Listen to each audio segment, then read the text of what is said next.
and welcome to Public Forum. I'm Sohela Kapoor. India, as we know, is a country known for its fairs and melas, which are also a great attraction for foreign tourists. Apart from earning money, the promoters are also able to showcase the country's goods and culture.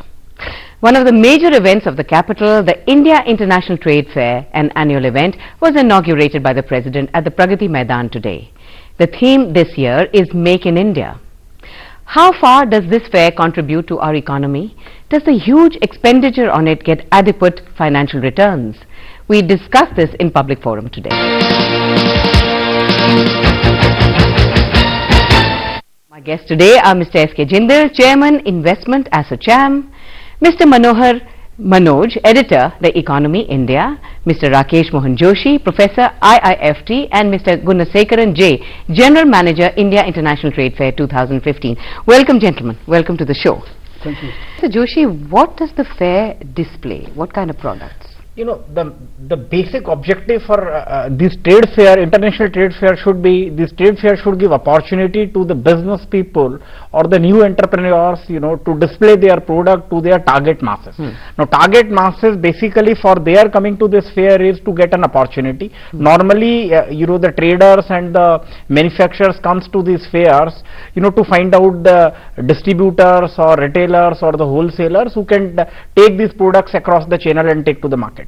Then, because a lot of foreigners are also visiting the business people, they want opportunity they get in the international market. Similarly, foreigners are coming displaying their product, they want, you know, some distribution channel into the Indian market. So this is their purpose. Now, purpose of the customer, which I think Mr. Gunasekaran was talking of, that it's a consumer kind of a thing, you know, it's a big mela where everybody keeps on coming. And what I personally feel is, if you see the size of the fairs, especially in Germany, when 500,000 square meter of the space and the multi-storied those things are there. So in case it becomes a mela, the basic purpose of the trade fair, you know, gets diluted. That's why I asked him the question, you know. You are very right, and therefore why the open fair, it up to the general public? Fair has to focus the two things. No, but customers are important, because what he says is, you know, in case there is a balance wherein the customer can come and customer can also look at the new things. So in case they can maintain the balance. But if you see what he was saying about, you know, the last year's the figure says that about there were, you know, 14 lakhs, you know, the footfalls were there almost. So 1 lakh a day. Yes. This time also they are expecting 18, 20 something about like a lakh a day again. About a lakh a day or even more. Lakh I think is the on a very minimum this thing, but the people will be more than that. So problem is with this much of the rush, to manage the rush in the given space is another challenge for the trade fair. And therefore, you know, the business people often complain in this trade fair that the opportunity for B2C is yes, but B2B is, you know, takes a back seat. So this has been a big problem. But if you see this trade fair, what you were asking him, that, you know, say we started the trade fair, India Trade Fair, right from 1980. So it is 35 years. 35 years, as far as the infrastructure of the trade fair is, you know, concerned, I think not much has been done. It is the same space is available. If you see the trade fair, it is only single story, you know, or at the 2 stories at the most. But we could not develop this complex as a multi-storied complex. Another problem with this trade fair is, anyway, the ITPO has found out some way for parking and all that, but there are big jams. And jams to the extent that, you know, after a certain time, say you say 1 lakh of the visitors or maybe 1,20,000, you have to block the visitors to come in. So I think there are, you know, great challenges that I think ITPO is facing for this. I have to clarify certain things, because whatever he said, yes, that's most of the, these are all the facts what he said. I do agree with that. But what happened, I mean, when you talk about Pragati Maidan, when we were building a hall, we wanted to build each and every hall with completely a different architecture. I mean, if you see the halls in Pragati Maidan, I mean, you don't find a similar halls. Every hall is in a different kind of design and things. It's the olden concept anyway. Because modern concept, the space is very costly. What he is talking about, the multi-story building and everything. No, Mr. Gunasekaran knows it well. He keeps on participating in trade fairs across. But so, earlier at that 1980, there was no competition to ITPO. Now every trade organization is giving competition to ITPO, and they are also participating in those trade fairs. But unfortunately, as you stated, but you know, you are aware, Gunashekhanji, you know it. For many years you are saying that you are revamping the trade fair. Other countries have done it. When will you do it? You need to implement it right now. Okay, Otherwise, we'll come. You know, the competition would be taken up by the other Right, countries. we'll come back to that later. You Yes. in your own time that the Dubai and Singapore and Hong Kong has become better hubs. 80, you are probably the best, better than them. I think he's right, because you know in no other country there is a problem of so many footfall, not because of the organizers, but merely because of the population. That's right. But the only thing what they have to do is they need to develop that infrastructure to suit the growing population and the growing footfall. Yes, So 14 days. But I think 150 to host every day, I think, you know, whatever the measures that you have described, these measures are all operational in nature. So the impact of these measures is going to be very marginal unless there is a structural, you know, improvement in the infrastructural facilities. Otherwise, you are talking of the common man, physically disabled, women with children, their movement with 1.5 lakh people, you know, in this area of the Prakti Maidan given as today, with I think limited opportunity for multi-stories, you know, I think there is going to be a lot of constraint in that. That I think you should, you know, accept with a pinch of salt. So go by example. Internet or e-marketing is not a substitute to the trade fair. That is perfectly right, that for any firm to find an outside buyer, especially in the international buyer or even in the domestic market, trade fairs offer the most cost-effective solution. You come to the trade fair, you find, you know, the channel intermediaries, distributors, and the customers. What e-commerce or the internet can do is, you know, it should be complementary to the trade fair rather than a competitive to the trade fair. Now, internet, you know, since the basic human nature has not changed, therefore, internet is something which will facilitate, you know, your reaching to the customer. What is extremely important for success of a business firm in the trade fair to gain maximum is, you know, the pre-trade fair efforts, or what we call as the pre-preparation prior to the trade fair. Now this is to reach the customer, and internet has facilitated them to reach the customer. But what we call when the customer buys, the buying processes we call as an experiential buying, wherein customer will like to physically see the product and not go by the virtual these words. Virtually we buy the product only about the product we are very much aware of. Virtually we buy the product, either we have a, you know, you have a confidence on the brand, you have a confidence on the seller, otherwise we do not. And these trade fairs, what they serve the important purpose is meeting basically the B2B, meeting the manufacturers and entrepreneurs to their counterparts.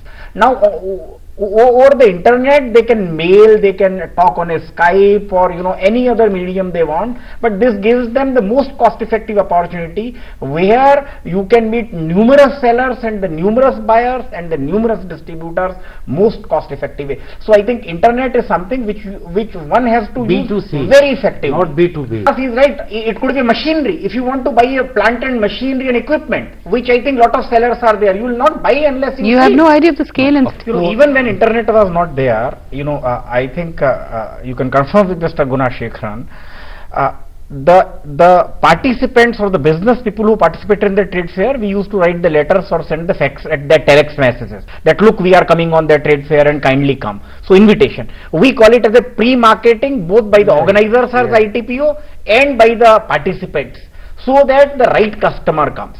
Now what internet has done is they have made it much easier to reach the target customers, you know, at a click of the mouse or click of your finger, which was not possible. And therefore, rather than, you know, impeding the effectiveness of this trade fair, it is increasing that. And then I think then what is complementarity. Now what ITPO has done is that, you know, the physical stalls and the virtual stalls. Now not only ITPO, all companies had gone, and to have a virtual trade fair anybody can do. But the secret of success, because in 2006-07, you know, the basic reason for the dot-com bust in United States of America was that everything was on the net and nothing on the ground. And therefore, after that dot-com bust, the customer is extremely cautious of that the customer will like to physically see the thing, and I think the eye contact of the human being is still plays a very definitely. important part. You have got an advantage because now all export promotion consists in India. They have got their site virtual trade fair. Virtual trade fair is something 365 days, 24 hours. It is available. But the problem is with these virtual trade fair, it is not possible for the customer to verify that physically. But ITPO, these kind of a trade fair, giving you an opportunity where the customer can come, or the the retailers or the distributor can come, and they can virtually meet the people and see this opportunity in a most cost-effective fashion. They can come to the 10 stalls or 50 stalls of their product category in which they are interested. But it can be just the opposite. One thing on the internet, they can compare the prices and the suppliers. Yes, the buyer can compare the prices and suppliers, and customer is more informed while coming to the trade fair. Right. So he can immediately make the decision, the purchase decision. And what is important in trade fair is not the number of footfalls. What is important is how much the business transacts. Right. What happens is this what we call it. So it's 100 into many. Yeah. Oh my God, exactly. quite a bit. That is how it's 7,000. India International Trade Fair has been conceptualized as a general trade fair. Now, there are two types of trade. This is general, and there are specialized trade fairs, which I think over a dozen that ITP organizes. They are specific. Now, in the general trade fair, the basic objective of the government is what we call is government to citizen. You are talking B2C. This is what we call is this is what we call G2C, government to citizen.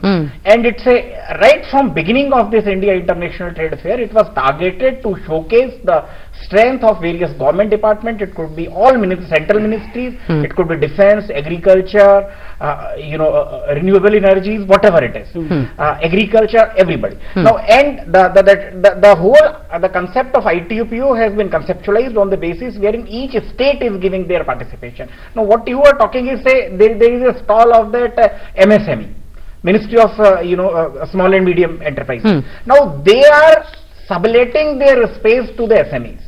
Now there is a stall for science and technology. They are subletting the space to the organizers. Now there are state stalls, which are the theme stalls, and now these state also, these states are also subletting to the producers of an entrepreneur who is has got a choice. They can participate into the central government's stall.